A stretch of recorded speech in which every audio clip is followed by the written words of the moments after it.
Você assiste agora Alego News. Aprovado em segunda votação, projeto que promove a acessibilidade de deficientes no turismo. Comissão de Tributação, Finanças e Orçamento distribui processos para a relatoria. E veja também mais uma reportagem da série sobre a Corrida da Solidariedade da Alego. É agora, no Alego News.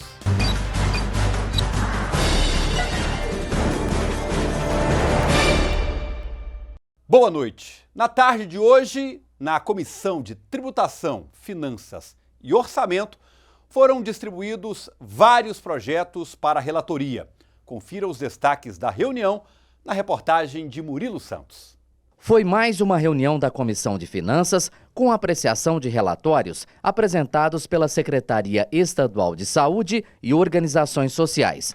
Foram votados pelo arquivamento, por exemplo, as prestações de contas do Hospital Ernestina Lopes Jaime, em Pirenópolis, exercício 2015, e do Instituto de Gestão e Humanização, o IGH, também de 2015.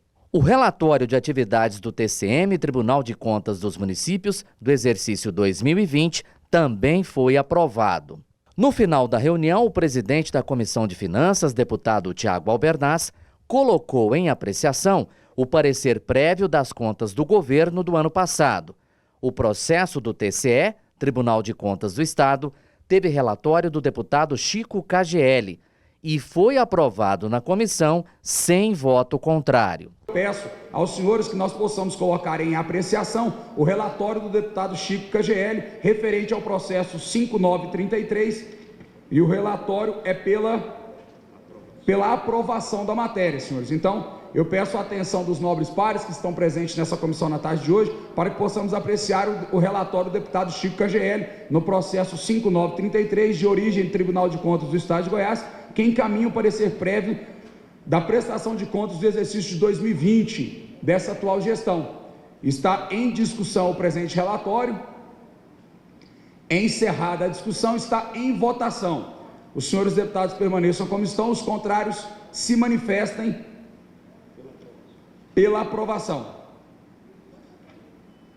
Não havendo manifestações, está aprovado o relatório do deputado Chico KGL pela aprovação da matéria. Aprovado em segunda votação o projeto que promove acessibilidade de deficientes no âmbito do turismo, de autoria do deputado Coronel Adailton. O projeto cria a política estadual de atenção ao deficiente.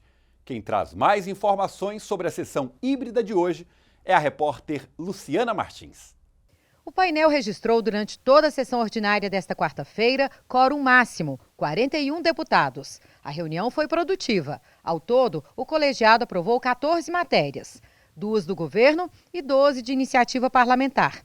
Entre as matérias do Executivo, foi aprovada a indicação do nome de Márcia Souza Antunes como suplente no Conselho Estadual de Educação. E também projeto que estabelece normas para a realização de concursos públicos em Goiás. O painel hoje deu quórum de 41 deputados, portanto 100% de quórum de presença dos parlamentares. Claro que nas votações não dá, porque como tem muitos deputados remotos, às vezes não estão no horário da votação, no momento da votação, mas tem produzido bem e nós temos conseguido votar matérias importantes. Entre as matérias de deputados, foi aprovado em definitivo o projeto do deputado Cairo Salim, que obriga a instalação de câmeras de vídeo em UTIs e salas de urgência de hospitais públicos e privados do Estado. Também aprovado em definitivo o projeto do deputado Coronel Adailton, que vai proporcionar melhor acessibilidade aos deficientes físicos no turismo em Goiás. Visa, principalmente, criarmos e fomentarmos uma política pública voltada a valorizar a pessoa com deficiência para ser incluída nas ações de turismo em Goiás. O presidente da Alego, o deputado Lissau Vieira, adiantou que não vai retornar os trabalhos 100% de forma presencial em setembro, como havia anunciado. De acordo com ele, o momento exige ainda muita cautela. Eu fiz uma consulta ao nosso departamento de saúde, o nosso diretor de saúde, Dr. Marcos, onde ele colocou um parecer técnico, nos recomendando a não retornar às atividades 100% presenciais até pelo menos durante o mês de setembro. Claro que no final de setembro nós vamos fazer outra consulta e ver se melhorou toda a situação. Muito obrigado, Luciana. Depois de sessão ordinária, os deputados ainda fizeram reunião da comissão mista. Entre os processos, um de reestruturação do TCM foi aprovado. A comissão mista foi presidida pelo deputado Rafael Gouveia. A reunião rápida, tinha apenas 4 projetos em pauta. O primeiro já havia se pedido vista na sessão anterior, então não cabia vista. E aprovamos esse projeto com voto contrário de alguns deputados, mas um projeto que fala realmente de uma reestruturação interna do Tribunal de Contas do município. E os outros demais projetos, 3 projetos oriundos da Governadoria do Estado, que foi pedido vista pelos deputados e assim a discussão ficou prejudicada e provavelmente nas próximas sessões devemos aprová-los. E no Alego Entrevista especial de hoje, o entrevistado é o deputado Wilde Cambão, que falou com a jornalista Gabriela Gouveia sobre as demandas da região de Lusiânia e outros projetos em andamento, entre eles o que trata do programa Órfãos da Covid-19. Confira um trecho do programa. Olá, nesta edição do Alego Entrevista, nós vamos conversar com o deputado estadual Wilde Cambão. Obrigada, deputado, por participar. Vamos falar um pouco aí sobre projetos, sobre balanço desse primeiro semestre. Muito obrigada.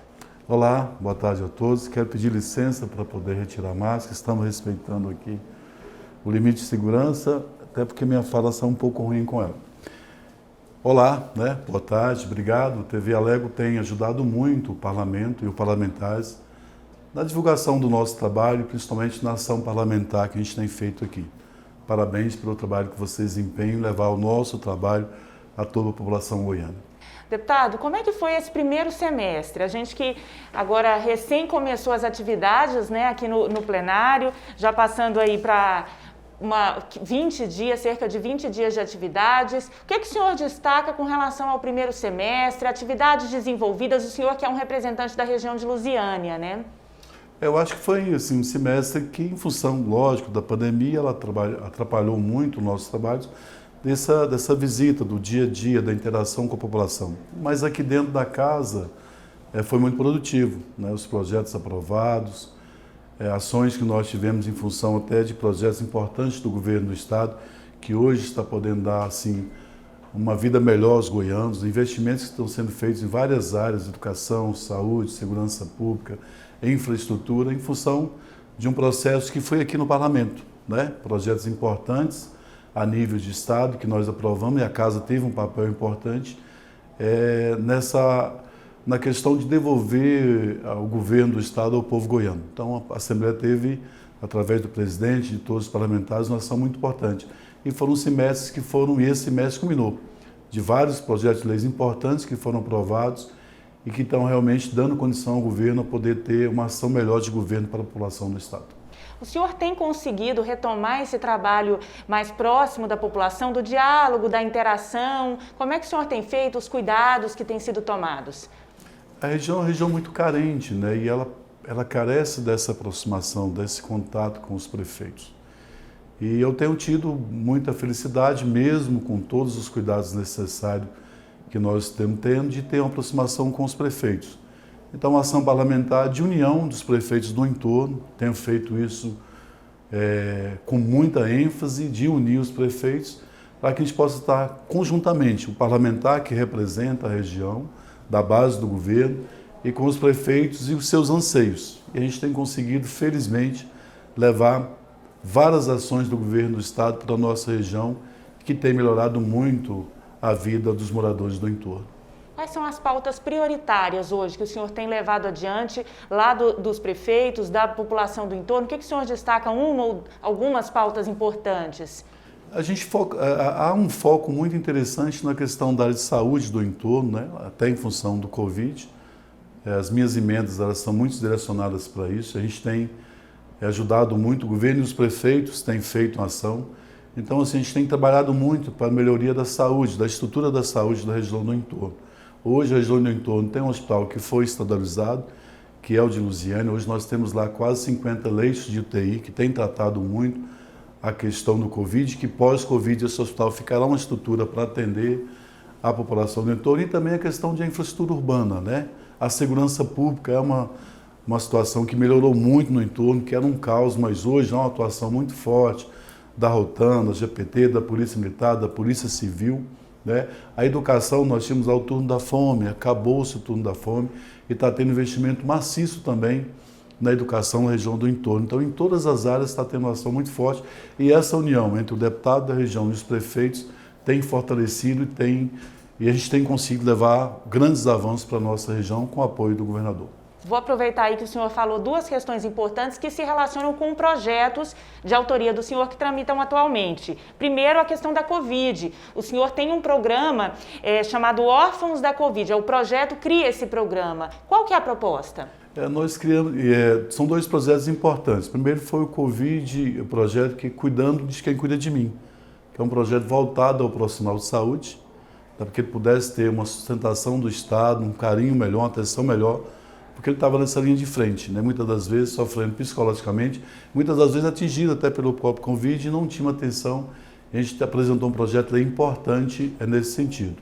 Daí a questão dos órfãos do Covid, porque veio a preocupação depois de quantos filhos estão órfãos de pai e mãe, né? Que perderam seus pais e mães à Covid.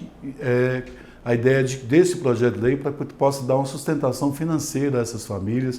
Muitas das vezes estão criados por tios, por avós que já não tinham condição. Essas crianças e adolescentes estão realmente na área de vulnerabilidade social grande e que a gente possa ter uma renda mínima, além de inserir esses jovens já nessa rede de proteção de que o Estado já tem. Mas o principal é a questão de você ter um aporte financeiro, né, de 10% a 30% do salário mínimo, dependendo da renda familiar, para que esse jovem possa ter um sustento mínimo, para que ele possa ter a ajuda do Estado nesse momento difícil que ele está passando em função de estar órfão de pai e mãe. O programa Alego Entrevista você confere na íntegra em nossas redes sociais ou em nossa programação. E está em tramitação aqui na Assembleia o projeto que dispõe sobre a reserva de no mínimo 10% das vagas de empregos em obras públicas estaduais para pessoas a partir de 60 anos, para assegurar o direito a quem queira trabalhar. Seu Sebastião trabalha na construção civil desde os 25 anos e hoje, com mais de 70, continua ativo no mercado de trabalho. Eu trabalho para completar a minha despesa, que o que eu ganho da aposentadoria não dá, não é suficiente. Então, tudo que eu tenho foi tirado do meu trabalho. Tudo que eu conquistei foi do meu trabalho, não foi tirado de mais nada, foi do meu trabalho só. E para resguardar os direitos de pessoas com 60 anos ou mais, como o seu Sebastião, o deputado Alisson Lima apresentou o projeto de lei que dispõe sobre a reserva de no mínimo 10% das vagas de emprego em obras públicas estaduais. O projeto que assegura o direito da pessoa com mais de 60 anos e com qualificação profissional a candidatar-se a uma vaga de emprego em obras públicas estaduais está em fase de discussão e votação no plenário da Assembleia Legislativa. Se aprovado e sancionado pelo Executivo, as empresas que não cumprirem com as determinações da lei vão ter os contratos cancelados e ficarão impedidas de participar de licitações por um período de 10 anos. Nós apresentamos o projeto de lei 5365/2019 com a intenção de garantir mais espaço para as pessoas idosas a partir dos 60 anos no mercado da construção civil, que é um dos que mais contratam anualmente aqui no estado de Goiás. Infelizmente, os idosos são alvo ainda de muito preconceito, ideias antigas, tabus muito enraizados. Exemplo de que tem muita gente que fala que o idoso ele perdeu a sua capacidade física, cognitiva, e tem muitas pessoas que estão aí nos 70, nos 75 anos que ainda têm muita disposição de trabalhar e contribuir com a sociedade. Esta psicóloga ressalta a importância do trabalho mesmo na terceira idade. A saúde psicológica deles, eu vejo hoje em consultório que realmente tem uma diferença, que a pessoa se sente diferente, que ela se sente melhor quando ela está ativa, quando ela se sente útil, e isso faz total diferença realmente aí para a saúde psicológica. E agora você vai assistir mais uma reportagem sobre a série Corrida da Solidariedade da Alego, que hoje traz a ADFEGO, Associação dos Deficientes Físicos do Estado de Goiás, instituição que recebe alimentos doados em arrecadação coordenada pela Assembleia Legislativa. A Adfego começou suas atividades em 1981, quando um grupo de pessoas com deficiência resolveu formar uma associação para lutar pela garantia de direitos, como o devido tratamento de saúde e ainda pela inserção no mercado profissional. A entidade, que iniciou sua trajetória em uma pequena sala no Estádio Olímpico, em Goiânia, hoje atende por mês cerca de 600 pessoas em ampla e acolhedora sede própria no setor Leste Vila Nova, também na capital. A Adfego, Associação dos Deficientes Físicos do Estado de Goiás, que atua há mais de 40 anos na promoção das pessoas com deficiência e seus familiares. A Adfego hoje tem mais de 500 pessoas no mercado de trabalho encaminhadas pela associação, fora a parceria com as empresas. A Adfego tem mais de 160 atletas de ponta que viajam o Brasil, o mundo inteiro. Hoje mesmo nós temos atleta em Tóquio, na Paralimpíadas. Então, assim, você consegue se reabilitar através do esporte, através do mercado de trabalho, que é outra ação que a Adfego desenvolve com excelência. Nós atendemos 6 municípios todo mês com alimentos. A gente tem processos também de cadeira de roda, de fralda, mas o alimento se faz necessário. Realmente, nossos assistentes sociais fazem visita em loco e percebem essa necessidade grande das pessoas terem o que comer. Quando eu tive a lesão, eu fiquei um pouco sem rumo, né? E com o passar do tempo, eu conheci a Clara, que me apresentou a Adfego. Eu associei e isso começou uma nova vida, foi importante demais. Eu comecei a fazer a fisioterapia, os tratamentos, depois eu trabalhei, então a Adfego abriu portas, me deu muitas oportunidades, me ensinou uma nova vida, né? Que eu até então não conhecia. Meu coração está muito confiante que todos vão participar. Participe, a causa é justa e nós precisamos de você. Essa iniciativa da Alego é fantástica, é humana, então nós agradecemos profundamente todo esse empenho da Alego no seu presidente Lissauer por essa iniciativa. A Adfego realmente necessita, a história dela conta tudo isso hoje, então muito obrigada de coração, gratidão à Alego. Bom, gente, vale lembrar que as doações de alimentos não perecíveis poderão ser entregues aqui na sede do Poder Legislativo até o dia 2 de setembro. Participe você também desta maratona de solidariedade, maratona contra a fome. E por hoje o seu Alego News fica por aqui. A você um forte abraço, uma ótima noite e até a próxima edição.